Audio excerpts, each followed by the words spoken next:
الحمد لله رب العالمين نحمده ونستعينه ونستغفره ونؤمن به ونتوكل عليه ونعوذ بالله من شرور أنفسنا ومن سيئات أعمالنا من يهده الله فلا مضل له ومن يضلله فلا هادي له ونشهد أن لا إله إلا الله وحده لا شريك له ونشهد أن سيدنا ونبينا ومولانا محمدا عبده ورسوله أما بعد فقد قال الله تعالى في القرآن العظيم والفرقان المجيد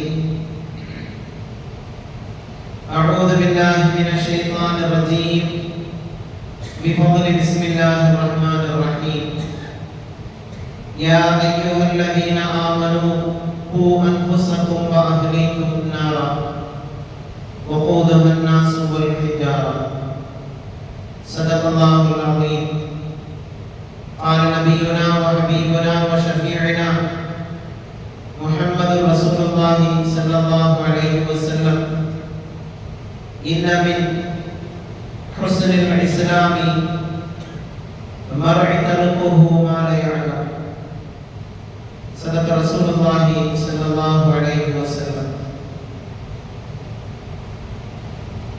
رضينا بالله ربا وبالإسلام دينا وبمحمد صلى الله عليه وسلم نبيا ورسولا وبمحي الدين عبد القادر الجيلاني قدس الله سره العزيز شيخه مرشدا ربي اشرح لي صدري ويسر لي امري واحلل عقدة من لساني يفقهوا قولي اللهم ربي زدني علما எல்லா புகழும் இந்த உலகத்தை படைத்து பரிபாலிக்கிற எல்லாம் வல்ல இறைவன் அல்லாஹ் ஒருவனுக்கே குறித்தாவதாக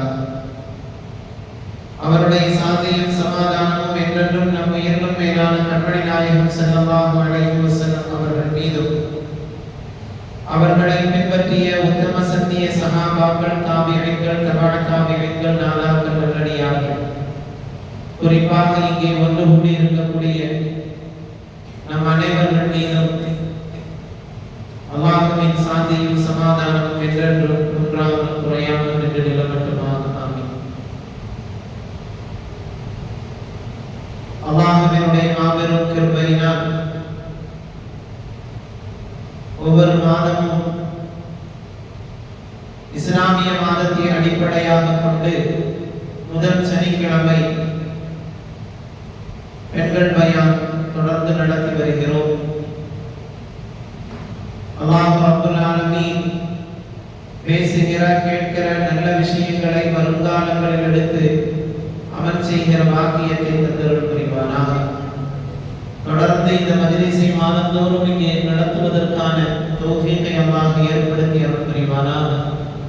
இந்த நிகழ்வுகளை அல்லாஹ் கபூல் செய்து அருள் புரிவானாக. சங்கைக்குரிய தாய்மார்களே, ஒவ்வொரு மாதமும்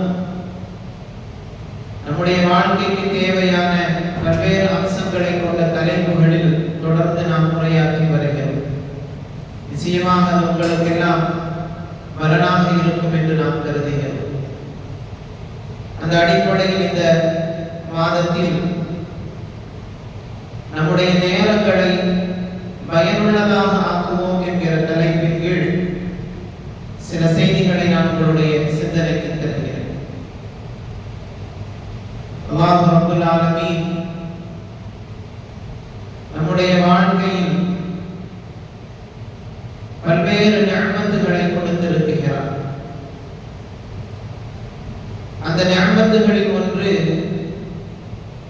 காலங்களும் நேரங்களும். இந்த நேரங்கள் குறித்தும் நாளை மறுமையில் அல்லாஹ்விடத்திலே கேள்விகள் இருக்கிறது. இந்த நேரத்தில் நீ என்ன செய்தாய் என்கிற கேள்வி நாளை மறுமையில் ரப்புக்கு முன்னால் வைக்கப்படும். நாம் பலனுள்ளதாக அந்த நேரங்களை ஆக்கிக் கொண்டால் அந்த நேரம் நமக்கு மறுமையிலும் உதவக்கூடியதாக இருக்கும். ஆனால் இன்று பெரும் பகுதி நேரம் நாம் வீணாகவே கழிக்கிறோம். எந்த அளவிற்கு நாளை மறுமையில் நம்முடைய செயல்பாடுகள் குறித்து பதிவு செய்யப்பட்டிருக்கும் என்றால், மனிதன் இந்த பதிவேட்டை பார்த்து குறிப்பிடுவானாம், என்ன பதிவேடு இது, ஒன்றை கூட விடாமல் எல்லாவற்றையும் பதிவு செய்திருக்கின்றது என்பதால்.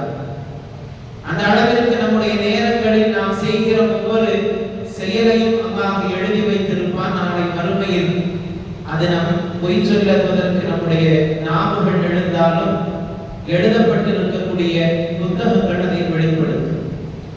ஆகவே நேரங்களை வீணாக்குவது என்பது மிக மோசமான ஒரு நடவடிக்கை என்பதை மார்க்கம் மிக அழகாக நமக்கு சொல்லித் தருகிறது.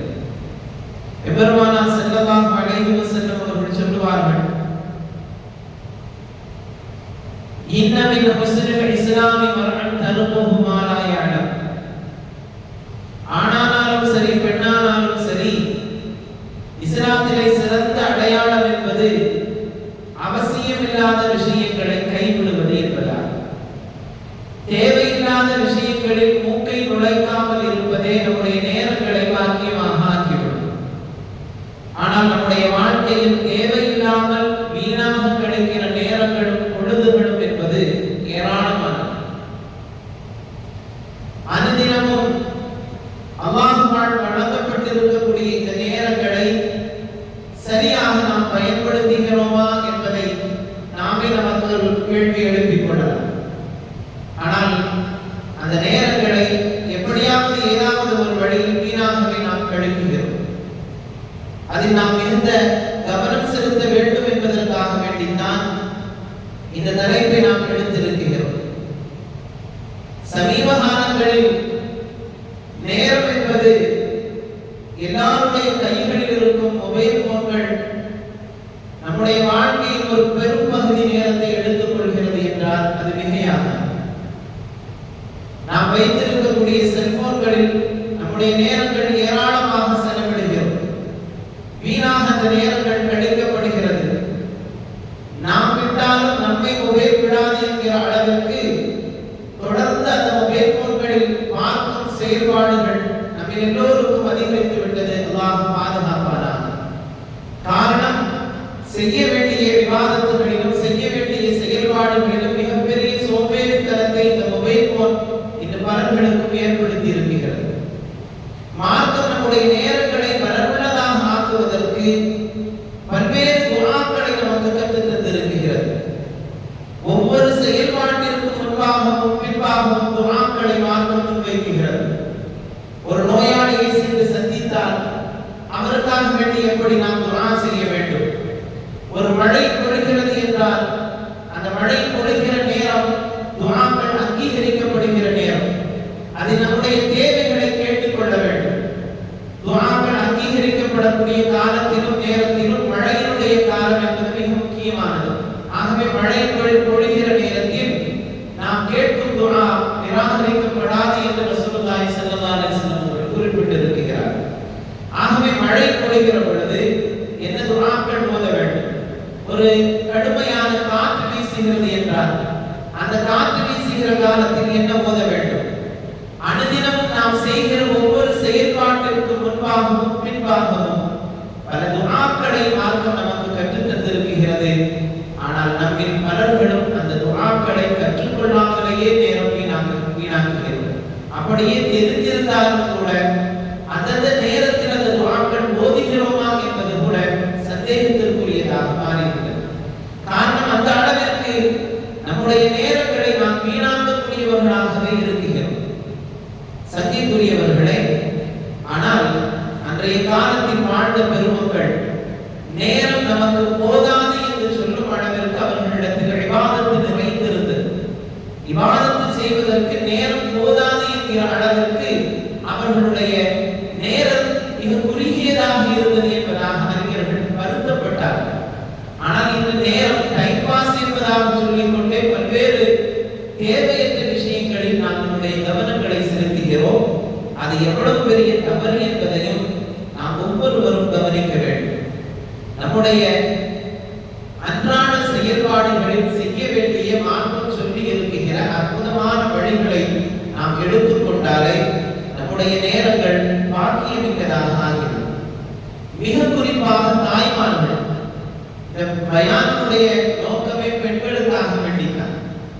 நாம் தொடர்ந்து மாதந்தோறும் சொல்கிறோம் குறிப்பிட்ட நேரத்தில் நீங்கள் எல்லோரும் வந்து விடுங்கள் என்பதாக. ஆனாலும் 4 மணிக்கு பயான் ஆரம்பிக்கும் என்று வாட்ஸ்அப் தளங்களில் பதிவிட்டும் 4:30களை தாண்டியதற்கு பின்பாக பெரிதாக பெண்கள் வரவில்லை என்பது வருத்தமான விஷயம். நம்முடைய நேரங்களை பாக்கியமிக்கதாக ஆக்கிக் கொள்ள வேண்டும். நம்முடைய நேரங்களில் நல்ல விஷயங்களை கேட்டு நம்முடைய வாழ்க்கைகளை திருத்திக் கொள்ள வேண்டும் என்கிற மிகப்பெரிய நோக்கத்தோடு தான் தொடர்ந்து இந்த நிகழ்ச்சியை நாம் ஏற்பாடு செய்கிறோம். 2 தினங்களாக நாம் இந்த பதிவுகளை போட்டாச்சு. தொடர்ந்து மாதந்தோறும் நாம் குறிப்பிடுகிறோம். அதே போன்று வாட்ஸ்அப் தளத்தில் 150 பேர்கள் பயணிக்கிறார்கள். இந்த செய்தியை கிட்டத்தட்ட 100 பேருக்கு மேற்பட்டவர்கள் பார்த்து விரும்புகிறார்கள். ஆனாலும் எந்த அளவிற்கு நாம் அதில் அக்கறை எடுத்துக் கொள்கிறோம் என்பதை தயவு செய்து கவனியுங்கள். நம்முடைய நேரங்களை பாக்கியமிக்கதாக ஆக்க வேண்டுமே தவிர ஏதோ வீணாக அந்த நேரங்களை கழித்துக் கொள்வது மிக மோசமான நடவடிக்கை என்பதை மார்க்கம் முன்வைக்கிறது மட்டுமல்ல, நம்முடைய அன்றாட செயல்களும் அப்படித்தான் இருக்கிறது. மாதத்தில் ஒரு நாள் இந்த பயானுக்காக வேண்டி ஒரு மணி நேரம் நம்மால் ஒதுக்க முடியவில்லை என்று சொன்னால் நாம் எவ்வளவு தூரம் அந்த நேரத்தை வீணாக்குகிறோம் என்பதை நீங்கள் யோசித்து பாருங்கள். அனுதினமும் 24 மணி நேரங்கள் இருக்கிறது. அதில் 5 தொழுகைக்காக வேண்டி மட்டும் நேரம் ஒதுக்கினால் கிட்டத்தட்ட 1 மணி நேரம் கூட அதில் ஏற்படாது. ஆனாலும் அதிலும் நமக்கு சோம்பேறித்தனம். இது போன்றுண்டான பயான்களுடைய நிகழ்வுகளை குறித்து கேட்க வேண்டும் என்கிற ஆர்வத்திலும் சோம்பேறித்தனம். இப்படியெல்லாம் இருந்தால் மார்க்கத்தை எப்படி நாம் தெரிந்து கொள்வது? நன்றியுள்ள அடியார்களாக நாம் எப்படி வாழ்வது? மார்க்கம் சொல்கிற அனைத்து பண்புகளும் நம்மிடத்தில் எப்படி வரும் என்பதை நாம் ஒவ்வொருவருமே சிந்திக்க வேண்டும். வராதவர்களிடத்தில் தயவு செய்து இந்த விஷயங்களை தெரிவித்து வரும் காலங்களிலாவது விரைவாக வந்து அந்த பயானுடைய நிகழ்ச்சியில் அக்கறையோடு கலந்து கொள்வதற்கு முயற்சிக்க வேண்டும் என்பதற்காக வேண்டித்தான் சொல்கிறேன். யாரையும் குறை சொல்வதோ குற்றப்படுத்துவதோ நோக்கமல்ல. நம்முடைய நேரத்தை நாம் பயனுள்ளதாக ஆக்குவதற்கு நாம் ஏற்பாடு செய்திருக்கிற மிக அற்புதமான ஒரு வழிமுறை தான் இந்த பயானிகள். ஆகவே இதில் கொஞ்சம் கவனம் செலுத்தினால் இன்னும் நன்றாக இருக்கும். சங்கைக்குரியவர்களே, அன்றைய காலகட்டத்தில் வாழ்ந்த பெருமக்கள் தங்களுடைய நேரங்களை விவாதத்திலே அதிகமாக கவனம் செலுத்தினார்கள். அதனால்தான் அந்த நேரங்கள் நமக்கு போதாது என்கிற வார்த்தை அவர்களிடத்தில் வந்தது. அன்றைய காலகட்டத்தில் வீட்டு வேலைகள் என்பது அதிகமாக பெண்களுக்கு பெரும் சுமையாக இருந்தது. அந்த சுமையான சூழலிலும் கூட விவாதத்தில் குறைவு இருந்ததா என்றால் பெரும்பகுதியான பெண்களிடத்தில் விவாதத்து இருந்தது, திக்ர் இருந்தது, திலாவத்துல் குர்ஆன் இருந்தது, நோன்பு இருந்தது, எல்லாம் இருந்தது. ஆனால் இன்றைய காலத்தில் வீட்டு வேலைக்கு பெரிதாக நேரம் ஒதுக்க வேண்டிய சூழல் இல்லை என்று சொல்லலாம். அந்த அளவிற்கு எல்லாம் நவீன சாதனங்களும் உருவாக்கப்பட்டு விட்டது. குறுகிய நேரத்தில் எல்லாம் தயார் செய்து கொள்கிற ஒரு சூழ்நிலை உருவாகிவிட்டது. இன்னும் சொல்ல போனால் ஒரு மொபைல் போனை தட்டி ஆர்டர் பண்ணினால் வீட்டிற்கு எல்லாம் வந்து விடுகிற அளவிற்கு நேரத்தை மிக பயனுள்ளதாக ஆக்குவதற்கான பல வழிமுறைகளும் இன்றைய காலத்தில் தோன்றிவிட்டது. ஆனாலும் நம்முடைய நேரங்கள் பயனுள்ளதாக்கப்படுகிறதா என்றால் நிச்சயமாக அது குறைவு என்பதை நாம் இங்கே கவனிக்க வேண்டும். ஒரு பெரும் பகுதி நேரம் மிக குறிப்பாக பெண்களுக்கு டிவிகளிலே நேரங்கள் செலவிடப்படுகிறது. இந்த டிவிக்கு முன்பாக பல சீரியல்களை கண்டுகொண்டு நேரங்கள் வீணாக்கப்படுவதும், மொபைல் போன்களை வைத்துக் கொண்டு நம்முடைய நேரங்களை வீணாக்கிக் கொள்வதும் இது இன்றைய காலத்தில் தொடர்ந்து எல்லோரிடத்திலும் இருக்கக்கூடிய மிக மோசமான பழக்கங்கள் என்பதை இங்கே நாம் கவனிக்க வேண்டும். அன்றைய காலகட்டத்தில் குர்ஆனை அதிகமாக ஓதுவதற்கு நேரம் ஒதுக்கினார்கள். கிட்டத்தட்ட குர்ஆனை அதிகமாக ஓதினதனுடைய ஒரு பரக்கத்தோ என்னவோ தெரியவில்லை. அன்றைய காலத்தில் வாழ்ந்த பெரும் மக்கள் ஒரு நீண்ட ஆயுளை கூட அவர்களுடைய வாழ்க்கையில் கண்டுகொண்டார்கள். ஒரு நீண்ட ஆயுளுக்கான அடிப்படை அம்சமாக மார்க்கம் முன்வைக்கிற மிக முக்கியமான அமலில் திலாவத்துல் குர்ஆன் ஒன்று. அதிகமான குர்ஆனை யார் ஓதுகிறாரோ அவர் நீண்ட ஆயுளை பெறுவார் என்று. ஒரு 90 வயது 95 வயது வரையிலும் வாழ்ந்த தாய்மார்கள் இன்றைய காலத்தில் மரணிக்கிற பொழுது அவர்களுடைய வாழ்க்கையை நாம் எடுத்து பார்த்தால் அவர்கள் அதிகமான நேரம் குர்ஆனை இபாதத்தில் தங்களுடைய நேரங்களை செலவிட்டு இருக்கிறார்கள் என்பதை அறிய முடிகிறது. அதே போன்றுதான் இபாதத்திலே அவர்களுடைய நேரங்களை அதிகமாக செலவழித்தார்கள். ஆனால் இன்று நாம் நேரங்கள் இல்லை என்கிறோம்.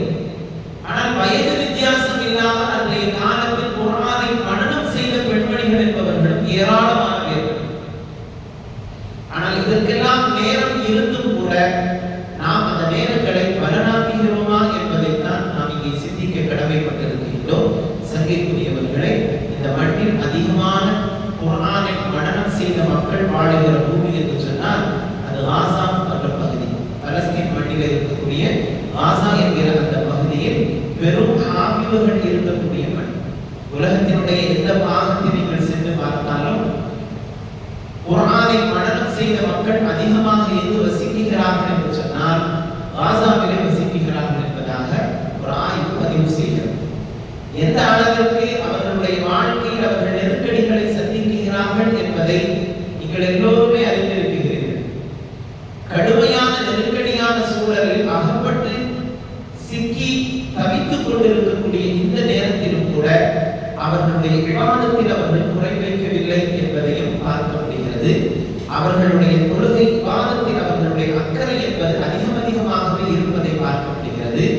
இதுவெல்லாம் நாம் நம்முடைய கவனத்தில் எடுக்க வேண்டும். இதெல்லாம் நமக்கு ஒரு பாடம். அடுத்த வேளை உணவு இல்லை, தங்குவதற்கான ஒரு நல்ல வசதியான வீடுகள் இல்லை, அவர்களுக்கென்று எந்த தேவைகளையும் நிறைவு செய்து கொள்ள முடியாத அளவிற்கு ஒரு நெருக்கடியான வாழ்க்கை.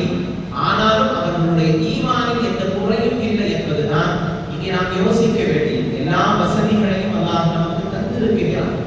ஆனால் அதை நாம் பயனுள்ளதாக ஆக்குகிறோமா என்பதை நாம் இங்கே கவனிக்க வேண்டும். சமீபத்திலே காசாவிலே இவ்வளவு நெருக்கடியான ஒரு சூழலிலும் கூட அல் பராகா என்று சொல்லப்படக்கூடிய ஒரு நிறுவனம் குர்ஆன் மனனம் செய்தவர்களுக்கான ஒரு போட்டியை ஏற்பாடு செய்திருந்தார்கள். சென்ற திங்கட்கிழமை அன்றைய ஜும்மாவில் கூட இந்த வாசகத்தை பதிவு செய்து அதில் 500க்கும் மேற்பட்ட ஆண் பெண்கள் கலந்து கொண்டிருக்கிறார்கள். மிக குறிப்பாக பெண்கள் அதிகமாக அதில் கலந்திருக்கிறார்கள் என்றால் அவர்களுடைய நேரத்தில் இந்த காலகட்டத்தில் கூட அவர்கள் எப்படி பயனுள்ளதாக மாற்றி இருக்கிறார்கள் என்பதை இங்கே நாம் கவனிக்க வேண்டும். எங்கு எப்பொழுது குண்டுமழை பொழியும் என்று தெரியவில்லை, ரூஹ் எப்பொழுது பறிக்கப்படும் என்கிற ஒரு அச்சமுணர்வோடு வாழக்கூடிய ஒரு சூழல்.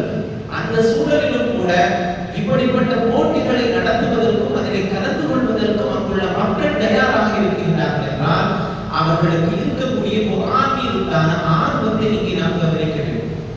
ஆகவே நம்முடைய நேரங்கள் அதிகமாக அல்லாஹ் நமக்கு கொடுத்திருக்கக்கூடிய அந்த நேரத்தை எவ்வளவு பாக்கியமிக்கதாக ஆக்க முடியுமோ அவ்வளவு பாக்கியமிக்கதாக ஆக்கிக் கொண்டால் அது நாளை மறுமையில் நமக்கு மிகப்பெரிய வாக்கியங்களை பெற்றுத்தரும் என்பதில் சந்தேகமில்லை.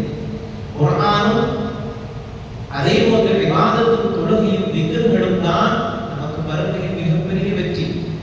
இந்த உலகத்தில் நாம் எதை சேர்த்து வைத்திருந்தாலும் சரி, அல்மாலு வல் பனூன ஸீனத்துல் ஹயாத்தித் துன்யா, இந்த உலகத்தினுடைய பொருளாதாரங்கள் மக்கள்கள் எல்லாமே ஒரு அலங்காரமாக தரப்பட்டிருக்கின்றதை தவிர இதுதான் உங்களுக்கு முழுமையான வாழ்க்கை என்பதாக நீங்கள் நம்பிவிடாதீர்கள்.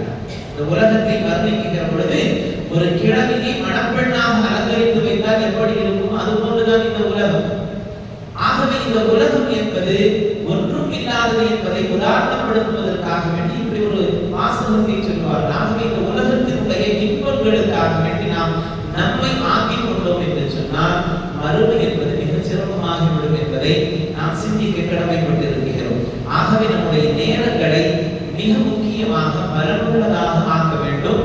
ஒவ்வொரு செயல்பாட்டிற்கு முன்னும் பின்னும் மார்க்கம் பல்வேறு துஆக்களை நமக்கு கற்றுத் தந்திருக்கிறது. ஒரு சாப்பாடை ஆரம்பிக்கிறோம் என்று சொன்னால் அந்த உணவை நாம் எப்படி ஆரம்பிக்க வேண்டும் என்கிற துஆ நமக்கு கற்றுத் தரப்பட்டிருக்கிறது. அந்த சாப்பாட்டை முடிக்கிறோம் என்று சொன்னால் என்ன துஆவோடு முடிக்க வேண்டும் என்பதை மார்க்கம் சொல்லி இருக்கிறது. வீட்டை விட்டு நாம் வெளியேறுகிறோம் என்று சொன்னால் எந்த துஆவை கொண்டு வெளியேற வேண்டும் என்பதை மார்க்கம் சொல்லி இருக்கிறது. வீட்டிற்குள் நுழைகிற பொழுது என்ன துஆவை கொண்டு வீட்டிற்குள் நுழைய வேண்டும் என்பதை மார்க்கம் கற்றுத் தந்திருக்கிறது. இதே போன்று நீங்கள் எந்த செயல்பாட்டை எடுத்துக்கொண்டாலும் அந்த செயலுக்கு முன்பாகவும் பின்பாகவும் மார்க்கம் அழகிய துஆக்களை கற்றுத் தந்திருக்கிறது. நீங்கள் மொபைல் போன்களை அதிகம் பயன்படுத்தக்கூடியவர்கள் அதற்குள் சென்று நீங்கள் எந்த துஆ வேண்டும் என்று பார்த்தாலும் அதை இப்பொழுது பெற்றுக்கொள்வதற்கான பல்வேறு வாய்ப்பு வசதிகள் இருக்கிறது. அதை மனனம் செய்து அதை அவ்வப்போது போதிக்கிற பழக்கத்தை நிச்சயமாக பெண்கள் நீங்கள் எடுத்துக்கொள்ள வேண்டும். அதிலும் உங்களுடைய பிள்ளைகளுக்கு மிக முக்கியமாக இந்த விஷயங்களை கொண்டு சேர்க்க வேண்டும். ஆகவே இந்த நேரம் என்பது மிக வாக்கியமானது. அதை யார் வீணடித்து விடுகிறார்களோ மறுமையில் மிகப்பெரிய நஷ்டவாளிகளாக இருப்பார்கள் என்பதிலும் சந்தேகமில்லை. இன்றைய செயலை அன்றைய முடிப்பதற்கான வழிமுறைகளை தேடிக்கொள்ள வேண்டுமே தவிர அது நாளை செய்யலாம் என்கிற அந்த சோம்பேறித்தனமே ஒரு மனிதனுடைய வாழ்க்கையின் உயர்வுக்கு மிகப்பெரிய தடைக்கல்லாக மாறிவிடுகிறது. ஆகவே நம்முடைய நேரத்தை பயமிக்கதாக ஆக்க வேண்டும் என்பதை மார்க்கம் நமக்கு முக்கியமாக சொல்லுகிறது. அதில் 5 கால தொழுகை மிக முக்கியமானது. இந்த தொழுகை சம்பந்தமாக நாம் பல தடவை பேசி இருக்கிறோம். இந்த 5 கால தொழுகையை அந்தந்த நேரத்தில் அந்தந்த பக்கத்தில் தொழுகிற ஒரு கட்டாய நிலையை நாம் எடுத்துக்கொள்ள வேண்டும். மிக முக்கியமாக ஃபஜ்ர் தொழுகை, அசர் தொழுகை. மனிதன் கொஞ்சம் அசர்ந்து தூங்குகிற நேரம் இந்த இரண்டு நேரத்தினுடைய தொழுகையை யார் கவனத்தோடு செய்கிறார்களோ அது அவர்களுக்கு மிகப்பெரிய நன்மைகளை பெற்றுத் தருகிறது. யார் அந்த 2 தொழுகைகளை வீணாக்குகிறார்களோ, முதல்ல இபாதத்தினுடைய விஷயம், தொழுகையினுடைய விஷயத்தில் தொழுகை யாருக்கு சுமையாக இருக்கும் என்று சொன்னால் அவன் நைவத்துகளுக்கு தான் அது தொழுகை மிக கடினமானதாக இருக்கும் என்று மார்க்கம் சொல்லும். அதே போன்று மிக கடுமையான எச்சரிக்கையாக முன்வைக்கிற பொழுது ஃபஜ்ர் தொழுகையும் அசர் தொழுகையும் யார் விடுகிறார்கள், விட்டவர்களுடைய கைசேதத்தை குறித்து பேசுகிற பொழுது உலகத்தில் எல்லாம் வழங்கப்பட்டு மனைவி, மக்கள், பொருளாதாரம், செல்வம் எல்லாம் வழங்கப்பட்ட ஒரு மனிதன் எல்லாம் இழந்தால் எப்படி கைசேதப்பட்டவனாக இருப்பானோ அதே நிலையில் மறுமையில் அசர் தொழுகையை கைவிட்டவர் நிற்பான் என்பதாக ரசூலுல்லாஹி ஸல்லல்லாஹு அலைஹி வஸல்லம் கூறுகிறார். ஆகவே இந்த நேரத்தினுடைய தொழுகை என்பது மிக முக்கியமாக கவனத்தில் எடுக்க வேண்டியது. ஃபஜ்ர் தொழுகை ஆண்கள் பெரும்பாலும் மஸ்ஜிதுகளில் வந்து தொழுகிற ஒரு பழக்கம் ஒரு பெரிய அளவில் இருக்கிறது. ஆனால் பெண்களிடத்தில் அந்த பழக்கம் இருக்கிறதா என்பதை இங்கு வரக்கூடியவர்கள் அல்ஹம்துலில்லாஹ் பலர்களும் தொழுகையாளிகள் தான்.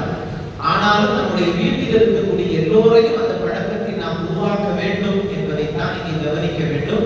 பெருமானார் ஸல்லல்லாஹு அலைஹி வஸல்லம் அவர்கள் சொல்வார்கள், அல்லாஹ் ரப்பல் ஆலமீன் ஒரு கணவன் மனைவிக்கு கருணை காட்டுகிறார். எப்படிப்பட்ட கணவன் மனைவி?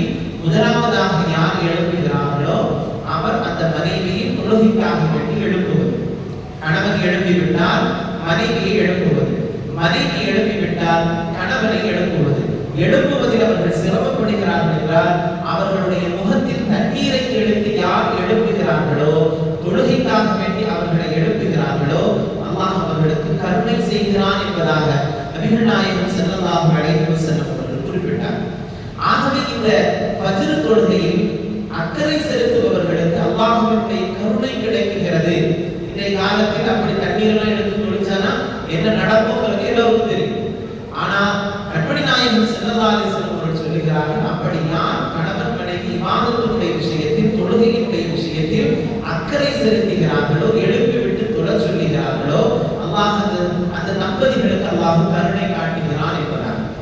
ஆகவே இந்த தொழுகையினுடைய விஷயத்தில் நாம் அந்தந்த பக்கத்தில் அந்தந்த நேரத்தில் அந்த தொழுகையை நாம் நிறைவு செய்யக்கூடியவர்களாக இருக்க வேண்டும் என்கிற பழக்கம் நம் எல்லோரிடத்திலும் ஏற்பட வேண்டும். அதிகாலை நேரம் என்பது எவ்வளவு பாக்கியமானது என்பதை கூட நான் ஏற்கனவே பல பயான்களில் குறிப்பிட்டு இருக்கிறேன். அது ரிசுக்கு பங்கு வைக்கப்படுகிற நேரம். அந்த நேரம் வீணாக்குவது என்பது அவ்வளவு நல்லதல்ல. மலக்குமார்கள் வருகை தருகிற காலம். ஆகவே சுபுஹ் தொழுகைக்கு பின்பாக சிறிது நேரம் இருந்து இபாதத்து செய்வது, மிக முக்கியமாக அந்த நேரத்தை பயனாக்கிக் கொள்வது என்பது நம்முடைய வாழ்க்கையில் எல்லா விதமான அபிவிருத்திக்கும் காரணமாக அமையும் என்பதால் ரிசுக்கு விசாலப்படுத்துவதற்கு ஃபஜ்ர் தொழுகை மிக முக்கியமானது என்பதையும் நாம் இங்கே விளங்க வேண்டும். ஆகவே இப்னு மஸ்ஊத் ரலியல்லாஹு தஆலா சொல்வார்கள், ஒரு மனிதனுடைய நாட்களிலே மிக கெட்ட நாள் எது என்று சொன்னால் யார் சுபுஹ் தொழுகையை நிறைவு செய்யவில்லையோ அவருக்கு அந்த நாள் மிக கெட்டது என்பதாக. அஸ்பஹ ஹபீத நஃப்ஸ, அசிங்கமாக அவன் எழுப்புகிறான் என்பதாக, அசிங்கமாக அவன் எழுப்புகிறான் என்பதாக. அந்த நாள் முழுவதும் அவன் சோம்பேறித்தனத்தோடு சுபுஹ் தொழாமல் எழுப்பக்கூடிய மனிதன் அன்றைய நாள் முழுவதும் சோம்பேறிகளாக இருக்கிற ஒரு சூழ்நிலையை அவர்கள் பெற்றுக் கொள்கிறார்கள் என்பதாக பெருமானார் ஸல்லல்லாஹு அலைஹி வஸல்லம் அவர்கள் குறிப்பிடுவார்கள். ஆகவே சுபுஹினுடைய தொழுகை என்பது மிக முக்கியமான தொழுகை. அந்த நேரத்தை நாம் பயனுள்ளதாக ஆக்கிக் கொள்ள வேண்டும். மற்ற எல்லா வகுப்புகளுமே அந்தந்த நேரத்தில் அந்த தொழுகையை நிறைவு செய்கிற ஒரு பழக்கம் நம்மிடத்திலே கட்டாயமாக வர வேண்டும். எந்த அளவிற்கு மார்க்கம் முன்வைக்குகிறது என்று சொன்னால், பெண்களுக்கு மாதவிடாய் அல்லாத எல்லா காலத்திலும் தொழுகை மிக முக்கியமான அந்தந்த வகுப்பில் நிறைவு செய்ய வேண்டியது.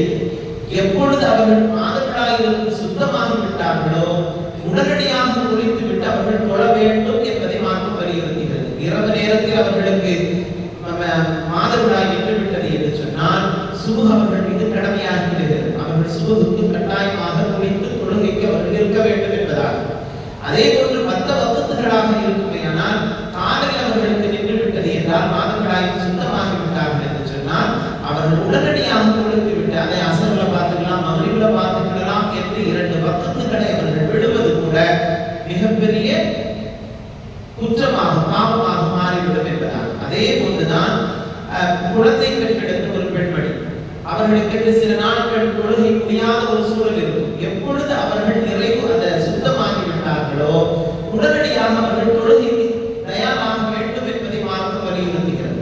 சிலர்களுக்கு நேரமே அது நின்று விட்டாலும் கூட அவர்கள் சுத்தமாகி விட்டாலும் கூட அந்த 40 நாட்கள் என்கிற ஒரு வரைமுறை ஊர் நடவடிக்கை என்கிற ஊர் பழக்கம் என்பதாக இருக்கின்றது அல்லவா, அந்த கால அளவு வரையிலும் அவர்கள் சுத்தம் இல்லை என்கிற அந்த மனக்கோலத்துக்கு எண்ணத்திலேயே அவர்கள் இருப்பார்கள். ஆனால் மார்க்கம் சொல்கிறது எப்பொழுது சிலர்களுக்கு 10 நாள் அல்லது 20 நாள் 25 நாள் அவர்கள் சுத்தமாகி விட்டார்கள் என்று சொன்னால் அவர்கள் குளித்து விட்டு தொழுகைக்கு அவர்கள் தயாராகிவிட வேண்டும் என்பதால். ஆகவே தொழுகையை எந்த கட்டத்திலும் விடுவதற்கு மார்க்கம் அனுமதிக்கவில்லை என்பதை இந்த வார்த்தைகள் வழியாக நாம் தெரிந்து கொள்ள முடியும். ஆகவே தொழுகையினுடைய விஷயத்தில் எல்லோரும் மிகுந்த அக்கறை செலுத்த வேண்டும்.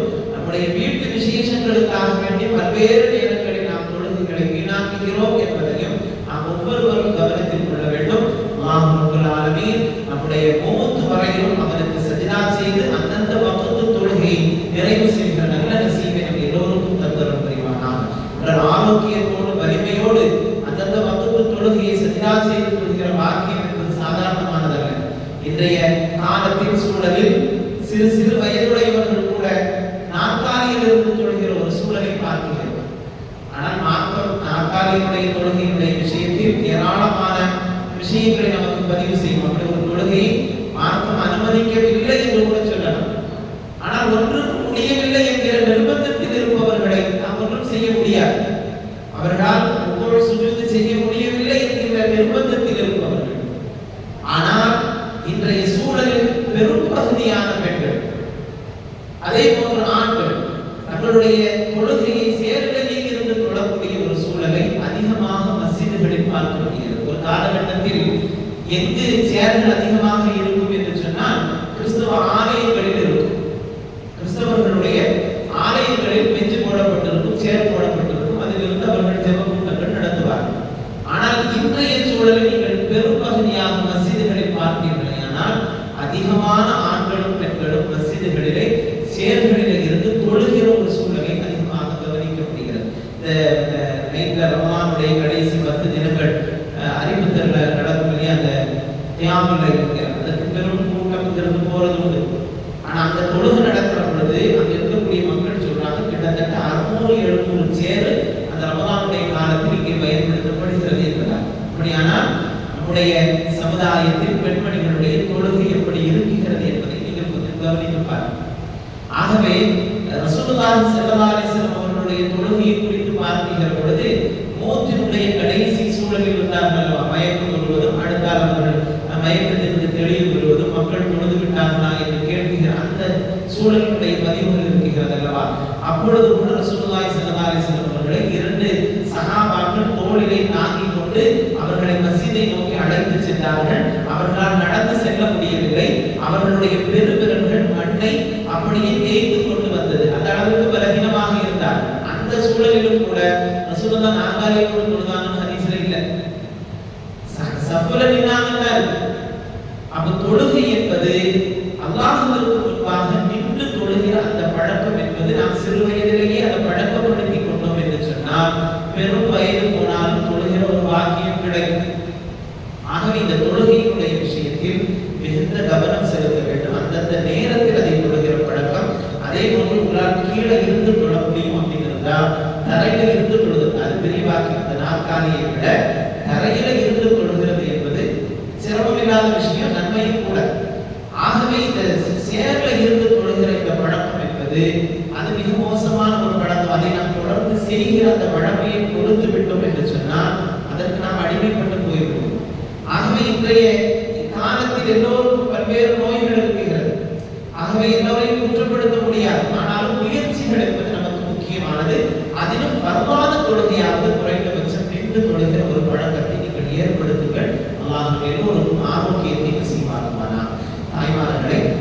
தொழுகையுடைய விஷயத்தில் மிகுந்த அக்கறை கவனம் நம் எல்லோருக்கும் வர வேண்டும்.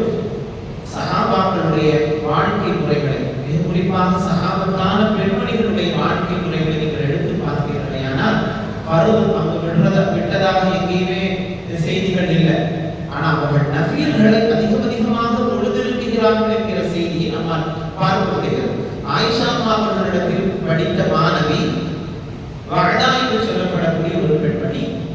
அந்த பெண்மணி அனுதினமும் 600 ரக்காத்துகள் நஃபில் தொழுகைகளை தொழுவார்கள். இதுக்கெல்லாம் நேரம் இருக்குமா அப்படின்னு நம்ம எல்லாம் யோசிப்போம். இதெல்லாம் முடியுமா, இதெல்லாம் சாத்தியமா நம்ம நினைப்போம். ஆனா அல்லாஹ் அவர்களுடைய நேரத்தில் பரக்கத்து செய்திருந்தால், விவாதத்தில் அவர்களுக்கு ஒரு இஷ்கை ஏற்படுத்தி இருந்தால், அதனால் அவர்கள் செய்கிற காரியம் அவர்களுக்கு சுமையாக தெரியவில்லை. பருவு அவர்கள் கட்டாயமாக நிறைவு செய்திருப்பார்கள். ஆனால் அவர்களுடைய நஃபிலான வணக்கங்களில் கூட அவர்கள் இவ்வளவு அக்கறை எடுத்துக் கொண்டார்கள் என்பதைத்தான் இங்கே கவனிக்க வேண்டும். அதே போன்றுதான் ஹப்ஸா என்று சொல்லப்படக்கூடிய பெண்மணி 30 வருடங்களாக அவர்கள் எந்த இடத்தில் விவாதத்தை செய்வார்கள், அவர்களுடைய சுய தேவைகளும் அவர்களுடைய வேலைகளும் முடிந்துவிட்டால் அந்த தொழுகைக்குரிய இடத்தில் தான் அவர்கள் அமர்ந்திருப்பார்கள் என்பதாக அவர்கள் தொடர்பான செய்திகள் பதிவு செய்யப்படுகிறது. அப்படியானால் எவ்வளவு பேணுதலான வாழ்க்கையை அன்றைய காலகட்டத்தில் வாழ்ந்த பெண்மணிகள் வாழ்ந்திருக்கிறார்கள் என்பதை நாம் இங்கே யோசிக்க வேண்டும். இன்றைய காலத்தில் அதெல்லாம் முடியுமா அப்படிங்கிற அந்த கேள்வி அல்ல. அதில் கொஞ்சமாவது நமக்கு அந்த பழக்கம் வர வேண்டும் என்பதற்காக வேண்டித்தான் இவர்களை நாம் உதாரணப்படுத்துகிறோம். அதில் கொஞ்சமாவது, அதாவது குறைந்தபட்சமாவது முன்பின் சுன்னத்துகளை தொழுவது, துஹாவினுடைய தொழுகைகளை தொழுவது, இஷ்ராகினுடைய தொழுகைகளை தொழுவது, அம்மாவின் போன்ற தொழுகைகளை தொழுவது, இதுபோன்றான அமல்களிலும் நம்முடைய அக்கறைகள் கவனப்படுத்த வேண்டும் என்பதற்காக சொல்லுகிறோம். அந்த அளவிற்கு அவர்களிடத்தில் தொழுகையிலே பேணுதல் இருக்கிறது. தலா செய்தார்கள் என்பதாக எதுவுமே இல்லை. முதல்ல தலா அப்படிங்கிற ஒரு அமைப்பை எப்பாவது நம்ம அசந்து தூங்கிட்டோம்னா அந்த தலானுடைய ஒரு சூழலே வரும்.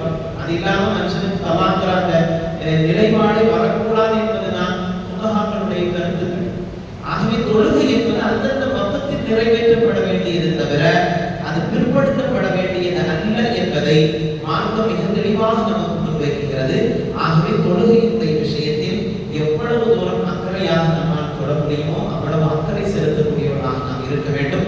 ராபியா என்று சொல்லப்படக்கூடிய பெண்மணி இரவு முழுவதும் அவர்களுடைய தொழுகையை, இரவு நேரம் முழுவதும் அதிகமாக தொழுகையிலே தங்களை ஈடுபடுத்தக்கூடியவர்களாக இருந்தார்கள் என்பதாக முஃபஸ்ஸிரீன்கள் பதிவு செய்வார். சுஃபியான் தௌரி ரஹ்மத்துல்லாஹி பெரிய அறிஞர். இவங்க ராபியா அவர்களை பார்க்க வர்றாங்க. அன்றைய காலகட்டத்தில் வாழ்ந்த மிகப்பெரிய அறிஞர்களின் ஒரு பெண்மணியாக அவர்கள் இருந்தார். அவர்களை பார்க்க வரப்பொழுது அவர்கள் மறுமையை குறித்து, ஆசிரத்தை குறித்து அதிகமாக மக்களுக்கு எடுத்துச் சொல்லக்கூடியவர்களாக ராபியா என்ற பெண்மணி இருந்தார். அவர்கள் சொல்றாங்க, இன்னமா அந்த ஐயா காலத்தினுடைய தொகுப்பு தான் மனிதன், காலத்தினுடைய தொகுப்பு தான் மனிதன்.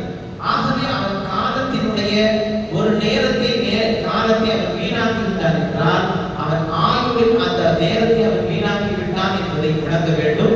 ஆகவே அந்தந்த நேரத்தை அவன் பயன்படுத்திக் கொள்வதுதான் அவனுக்கு மறுமையை சிறப்பாகும், ஆகிரத்தை நினைவுபடுத்தி பேசும் விதமாக இந்த கருத்துக்களை குறித்து மக்களுக்கு அவர்கள் உபதேசம் செய்யக்கூடியவர்களாக இருந்தார்கள் என்பதால். ஆகவே நாம் எப்படியும் அல்லாஹ்வை சந்திக்கிற ஒரு நாள் அல்லாஹ் நமக்கு வைத்திருக்கிறார். எல்லோரும் அல்லாஹ்வை சந்தித்துத்தான் ஆக வேண்டும்.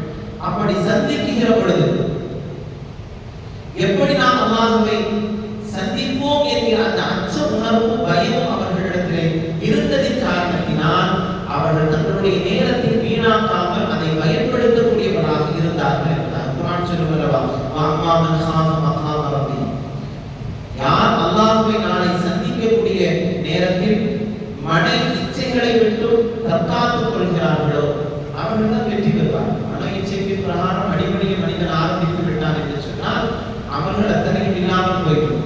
ஆகவே மனதை தன்னுடைய கட்டுப்பாட்டில் வைத்திருக்கக்கூடிய மனிதன் தான் வெற்றி பெறுகிறார். மனதிற்கு ஒரு மனிதன் அடிமையாகி விட்டான் என்று சொன்னால், அது சொல்லுகிற வார்த்தைக்கெல்லாம் இவன் அடிமணி ஆரம்பித்து விட்டான் என்று சொன்னால் அந்த வாழ்க்கை அவனுக்கு வீணாகிவிடும் என்ற காரணத்தினால் மனோ இச்சைகளை யார் கட்டுப்படுத்திக் கொண்டு அல்லாஹ்வை சந்திக்கிற அந்த நாளையில் அவர்கள் வருகிறார்கள், தற்காத்துக் கொள்கிறார்கள், அவர்கள் தான் வெற்றி பெறுவார்கள் என்பதால். ஆயிஷா அவர்கள் எல்லோருக்கும் தெரியும். அஷ்ரஃபுல் ஹல்க் முஹம்மது ரசூலுல்லாஹி ஸல்லல்லாஹு அலைஹி வஸல்லம் அவர்களுடைய அருமை மனைவி, மிக பாசத்திற்குரிய ஒரு மனைவி ஆயிஷா அவர்களுடைய வாழ்க்கையுடைய ஒரு தொகுப்பை நாம் ஒரு மாத பயானில் பேசி இருக்கிறோம். நாம் மறதியாளர்கள் தானே, அவ்வப்போது அது நினைவுபடுத்தப்பட வேண்டும். பயான்கள் எல்லாம் பல நேரங்களில் நாம் கேட்ட செய்திகளாக கூட இருக்கும். ஆனாலும் நாம் மறதியாளர்கள், மறந்திருப்போம். இது நினைவுபடுத்துகிற பொழுது நம்முடைய ஈமானை அதை இன்னும் புதுப்பிக்கக்கூடிய விஷயமாக மாறும். அமல் செய்ய வேண்டும் என்கிற அக்கறையும் ஒரு எண்ணங்களும் நம்முடைய கல்விகளில் தோன்றும். ஆகவே ஆயிஷா அவர்களுடைய வாழ்க்கையில் செய்திருக்கக்கூடிய மிக அற்புதமான பணிகள் என்பது சாதாரணமானதல்ல. ஆயிஷா அவர்கள் 2000க்கும் மேற்பட்ட ஹதீஸை இந்த உம்மத்திற்கு பதிவு செய்து தந்தவர்கள். அவர்கள் வாழும் காலத்தில் 7 சட்ட வல்லுநர்கள் அன்றைய காலகட்டத்தில் இருந்தார்கள், அறிஞர்கள் இருந்தார்கள், ஃபத்வாக்கள் கொடுக்கிற அறிஞர்கள். அதில் ஒருவராக ஆயிஷா ஒரு பெண்மணியாக அவர்கள் இருந்தார். அந்த அளவிற்கு அவர்களுடைய நேரத்தை பலனுள்ளதாக அவர்கள் ஆக்கிக் கொண்டார்கள். எல்லா சஹாபாக்கள் கூட பல்வேறு சந்தேகங்களை திரைக்கு பின்பாக இருந்த ஆயிஷா அவரிடத்திலிருந்து கேட்டுவிட்டு செல்வார்கள். ஆயிஷா அவர்களுடைய பல்வேறு ஹதீஸுகள் சட்ட நூல்களில் எடுக்கப்பட்டு சட்டமாக வகுத்து தரப்பட்டிருக்கின்றது என்று சொன்னால் அவர்களுடைய வாழ்க்கையில் தான் எவ்வளவு அர்த்தமிக்க வாழ்க்கையாக இருந்திருக்கிறது என்பதை நாம் இங்கே கவனிக்க வேண்டும். ஆகவே நம்முடைய வாழ்க்கையில் நேரம் என்பது மிக முக்கியமானது. அந்த நேரத்தை யார் பலனாக ஆக்கிக் கொள்கிறார்களோ அந்த மனிதர்கள் தான் வெற்றி பெறுவார்கள் என்பதில் ஐயமில்லை. நேரத்தையும் காலத்தையும் யார் வீணாக்கி விடுகிறார்களோ அவர்கள் நாளை மிகப்பெரிய நஷ்டவாளிகளாக மறுமையில் நிற்பார்கள் என்கிறார்கள்.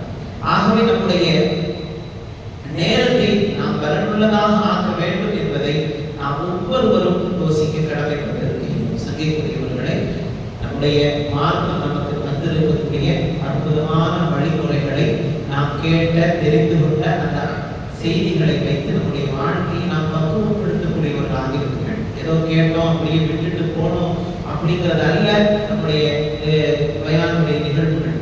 நாம் கேட்கிற விஷயங்களை நம்ம எடுத்து அமல் செய்கிற ஒரு பழக்கத்தை தயவு செய்து கொண்டு வாங்க. தொழுகையுடைய விஷயங்கள் பல தடவை நாம் சொல்லியிருக்கோம். ஒரு பெண்மணியினுடைய நடைமுறைகள் எப்படி இருக்க வேண்டும் என்பது தொடர்பாக பேசியிருக்கிறோம்.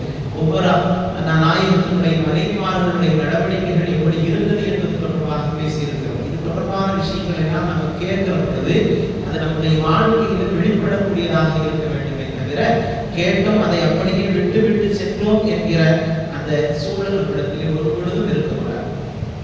நாம வாழ்ந்த காலம் என்பது பல்வேறு சோதனைகள் நிறைந்த காலம். நபிகள் நாயகம் ஸல்லல்லாஹு அலைஹி வஸல்லம் சொல்வார்கள் அல்லவா, சோதனைகள் எப்பொழுது மனிதனுக்கு நெருக்கமாக அதிகமாக ஏற்பட ஆரம்பிக்கின்றதோ அது யுக முடிவு நாளுக்கான அடையாளம் என்பதால் இறுதி காலகட்டம் என்பது கடுமையான சோதனைகள் நிறைந்த காலங்களாக இருக்கும் என்பதால் பலஸ்தீனுடைய மக்கள் இன்றைய தினங்களில் அவதிப்படுகிற ஒரு நிலை என்பது சாதாரணமான நிலை அல்ல. எல்லாருமே டிவி அந்த மொபைல் போன்கள் வழியாக அங்கு நடக்கிற சூழல்கள் எல்லாவற்றையும் நீங்கள் அறிந்திருக்கிறீர்கள். யூதர்களுடைய மிகப்பெரிய சதிவலையினால் அந்த மக்கள் கடுமையான வேதனைகளையும் நம்பலங்களையும் சந்தித்துக் கொண்டிருக்கிறார்கள். தொடர்ந்து அழிக்கப்படுவதும் கொலை செய்யப்படுவதும் துன்புறுத்தப்படுவதும் என்பது நீண்டு கொண்டே போகிறது.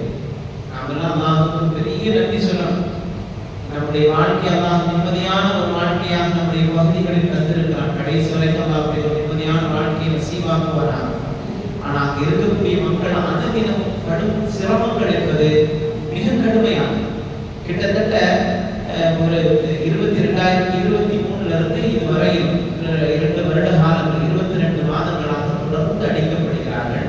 கிட்டத்தட்ட 70,000 பேர்களுக்கு மேற்பட்டவர்கள் மரணித்திருக்கிறார்கள். இதில் 13,000க்கும் மேற்பட்ட குழந்தைகள் மொத்தாயிருக்கிறார்கள். இது ஒரு பக்கம். வறுமை சாப்பாடு இல்லை அப்படிங்கிற அந்த பசி கொடுமையினால் மரணித்த மரணங்கள் என்பது ஏராளமான. ஒரு பக்கத்து சாப்பாடு இல்லை அப்படிங்கிற அந்த நிலை என்பது எவ்வளவு கஷ்டமானது என்பதை யோசிச்சு பாருங்க. நம்ம ஒரு வேலையில ஈடுபட்டா கூட கொஞ்ச நேரம் சாப்பிட்டு நம்ம சாப்பிட்டு விடுவோம் அப்படிங்கிற ஒரு மனத்திற்பாக நமக்கு இருக்கும். ஆனா எந்த சாப்பாடே இல்லை, சாப்பிடுவதற்கான எந்த வழியும் இல்லை, எப்ப சாப்பாடு கிடைக்கும்னு தெரியல. அந்த அந்த சாப்பாடு கிடைச்சாலும் சாப்பிடுறதுக்கு நாம ஹயாத்தா இருப்போமாங்கிறதும் நிலையான இல்லை. இப்படிப்பட்ட கடுமையான ஒரு நெருக்கடியான சூழல். இங்க இருக்கக்கூடிய மக்களுடைய செய்திகளை உலக நாடுகளுக்கு கொண்டு சேர்ப்பதற்காக வேண்டி அங்கு சென்றிருக்கக்கூடிய ஊடக நண்பர்கள், இந்த ஊடக நண்பர்களில் கூட 700 பேர்களுக்கு மேற்பட்டவர்கள் இந்த செய்திகள் வெளியில் போகக்கூடாது என்பதற்காக வேண்டி பிடித்து வைக்கப்பட்டு மீடியாக்களை சார்ந்தவர்கள் கொலை செய்யப்பட்டிருக்கிறார்கள். இந்த இவ்வளவு தூரம் கொடுமைகள் நடந்து கொண்டிருக்கக்கூடிய காலத்தில் கூட நாம எதை பத்தியுமே சிந்திக்காம நாம நம்முடைய வேலைகள் அப்படின்னு வாழ்வதுங்கிறது ஒரு மோசமான வாழ்க்கை. நபிகள் நாயகம் ஸல்லல்லாஹு அலைஹி வஸல்லம் அவர்கள் சொல்வார்கள், முஸ்லிம் என்பவர் எந்த பகுதியில் வாழ்ந்தாலும் அந்த முஸ்லிமுக்கு ஒரு சிரமம் என்றால் அது தனக்கென்று நினைத்து அவன் அல்லாஹ்விடத்தில் துஆ செய்யக்கூடியவனாக இருக்க வேண்டும்.